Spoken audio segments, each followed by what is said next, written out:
Before I read the lesson tonight, I want to let everyone know that Pastor Jennifer's surgery went well. Everything went according to plan, and she's at home recuperating. And if they got the live stream going, she might be watching tonight. I don't know if it's going or not. Yeah. We're having technical difficulties.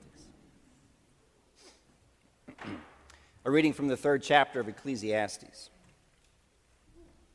For everything there's a season and a time for every matter under heaven, a time to be born and a time to die, a time to plant and a time to pluck up what is planted, a time to kill and a time to heal, a time to break down and a time to build up, a time to weep and a time to laugh, a time to mourn and a time to dance, a time to throw away stones and a time to gather stones together, a time to embrace and a time to refrain from embracing, a time to seek and a time to lose, a time to keep and a time to throw away, a time to tear and a time to sow, a time to keep silence and a time to speak, a time to love and a time to hate, a time for war and a time for peace. The word of the Lord. Thanks be to God. Our painting tonight is Broken Tree in Winter by Narda Zimerman. It is hanging over there in the art gallery. So if you want to get a better view of it, take a moment to look at that after the service. The suggested filter that I ended up putting on the painting makes the purple pop a little too much. But hopefully Narda's not upset with me with that. So what I see here in this painting, of course, is the trees reflected on the ice in the pond, the snow on the trees, the green still in the background, and the clouds. Imagine this pond that is now in winter, and on a cloudy day such as this, it may be a quiet day, a still day. Those days when you know that it snows and everything is hushed and there is very little that is stirring or around because of the cold. But the winter is a time for rest and a time for dormancy. Imagine this pond in the time of spring, though. We go hiking at Jacobsburg, and there is one place where the peepers all are, the little frogs, and they are hatching. He knows where the peepers are. And they are hatching, and they are singing. And imagine the same pond in the spring, you can hear the peepers, you can see the frogs, or perhaps the birds are beginning to sing and things are rustling. There's the bright green of spring is beginning to sprout. Now imagine the same pond in the summertime, when all the verdant green of summer has come out, and perhaps things are a little more quiet. There are fish that are swimming around in this pond. Perhaps the tadpoles have become frogs. In the heat and the humidity, maybe the sound of cicadas. And then again, this same pond in the fall.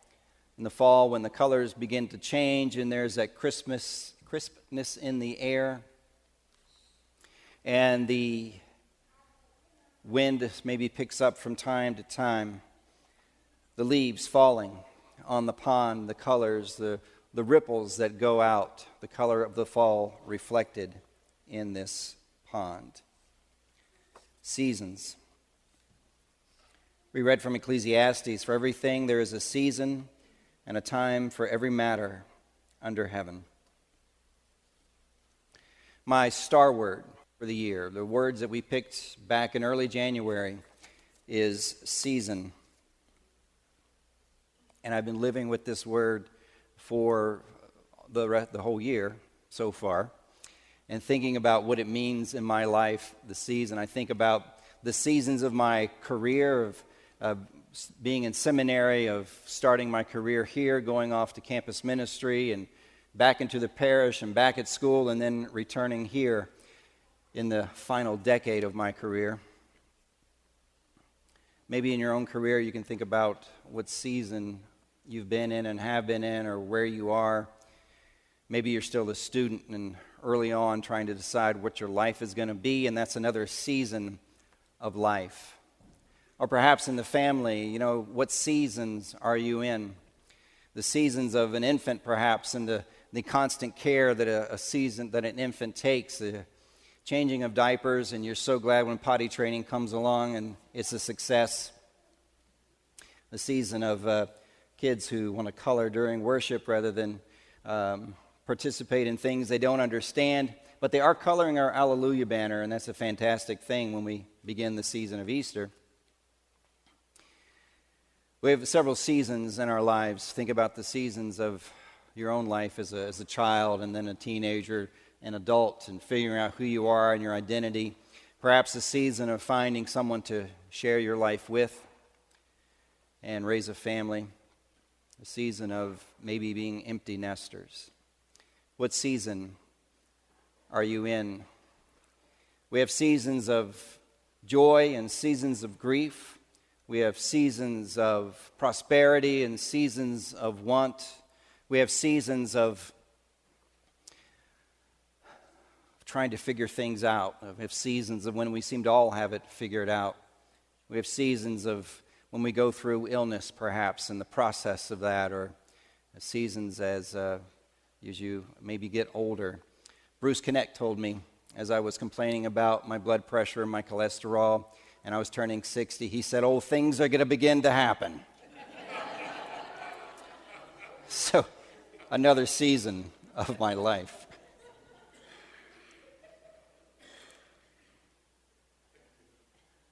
Ecclesiastes says, for everything there is a season and a time for every matter under heaven.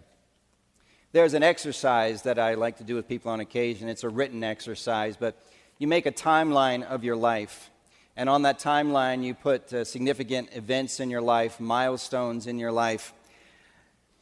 And then you look back and you think to yourself, what was my faith like during those seasons? What was my faith like during those events, those milestones? What was my faith? Did I feel the presence of God during this time? Did I feel the absence of God in this time? Was my faith strong, and was I certain? Was I going through a season of doubt? All those seasons in our lives, they shape us, they mold us. They help to form who we are as people. But one thing we can be assured of, that during every season of our lives, that God is with us. In John chapter 14, Jesus is talking to the disciples before he is arrested and betrayed, and he's talking with them, and he's saying to them that I will not leave you orphaned. I'm coming to you. Those who abide in my word and abide in me, my Father and I will come to you and make our home with you. So whether you're in a season of process tonight, or a season of certainty, or a season of doubt, a season of strong faith or weak faith, a season of where things are beginning to happen, know that God does not leave you orphaned, that God is with you, that Jesus and the Father, they come to make a home with you, whatever season your life may be. Amen.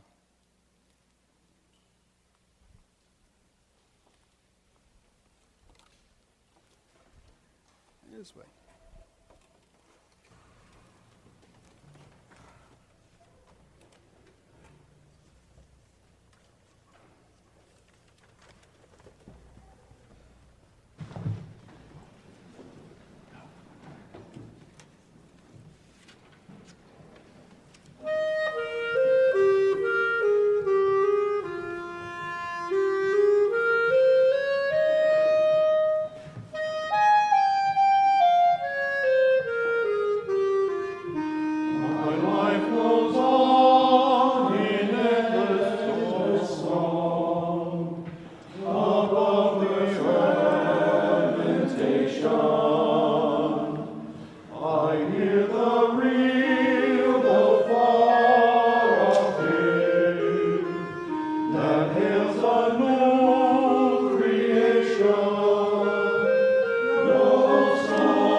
upon the